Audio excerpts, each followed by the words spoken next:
Même parler aujourd'hui de 3 livres avec un thème commun, ceux de chez nous. Mais j'ai quand même vous lire quelque chose, un petit texte liminaire, comme on dit quand on est savant. Maudits soient ces enfants de leur mère patrie, empalés une fois pour toutes sur leur clocher, qui vous montrent leur tour, leur musée et leur mairie, vous font voir du pays natal jusqu'à Loucher. Qu'ils sortent de Paris, ou de Rome, ou de Sète, ou du diable pour Vauvert, ou bien de Zanzibar, ou même de mon cul, M-O-N-T-C-U-Q, ils s'enflattent mazette, les imbéciles heureux qui sont nés quelque part, les imbéciles heureux qui sont nés quelque part. Ces quelques vers de Georges Brassens, pour vous rassurer tout de suite,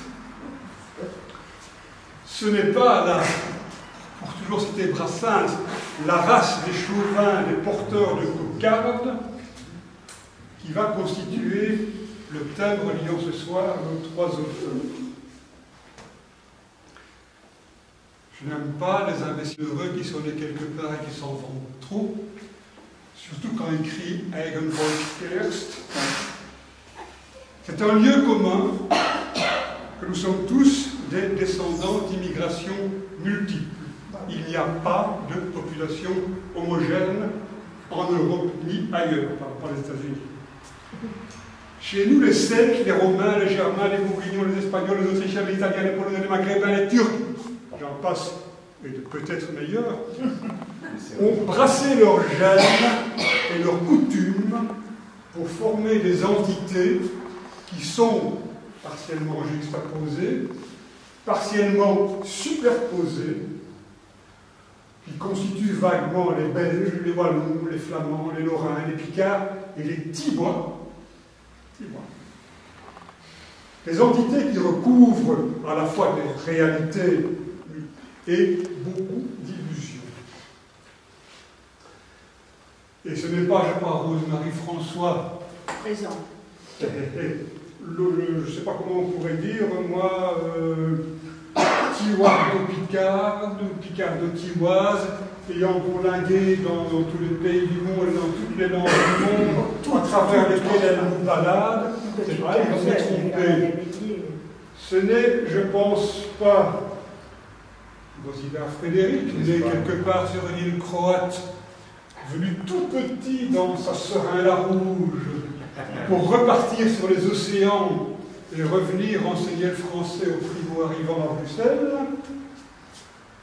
Ce n'est pas Daniel Charneux qui, quoique bien ancré dans son terroir, est allé se balader dans le bouddhisme zen, est allé se promener à Londres en quête des racines de Thomas More, et va bientôt, prochainement, nous emmener aux États-Unis. Ce n'est pas eux qui vont, je pense, me détromper.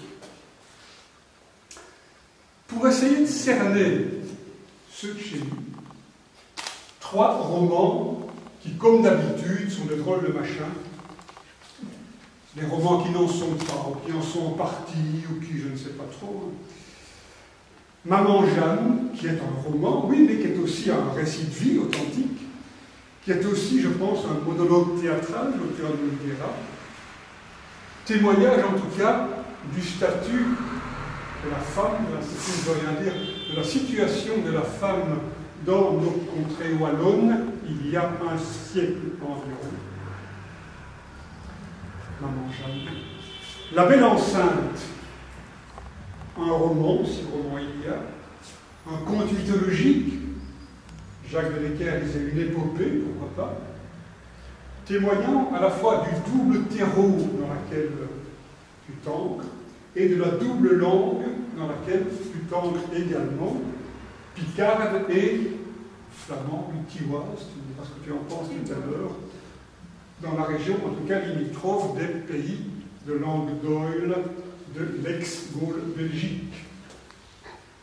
Et un polar bizarroïde, parce que c'est un polar gigogne, qu'un livre dans le livre, dans la sidérurgie du bassin liégeois, où les personnages témoignent, on ne peut plus, si on le verra, de la pluralité des origines de ceux de chez nous, qui non seulement sont venus vivre ici, mais qui sont venus, dans ce cas-ci, pour quelques-uns, y mourir, et y mourir aussi d'une main étrange, sinon étrangère.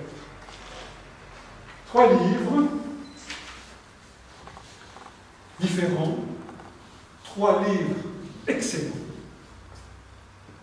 dont nous allons avoir le plaisir de nous entretenir avec leurs auteurs. Le livre Maman Jeanne de Daniel Cherneux semble être vraiment la reconstruction d'une vie réelle, celle d'une femme appelée Jeanne Blanchard,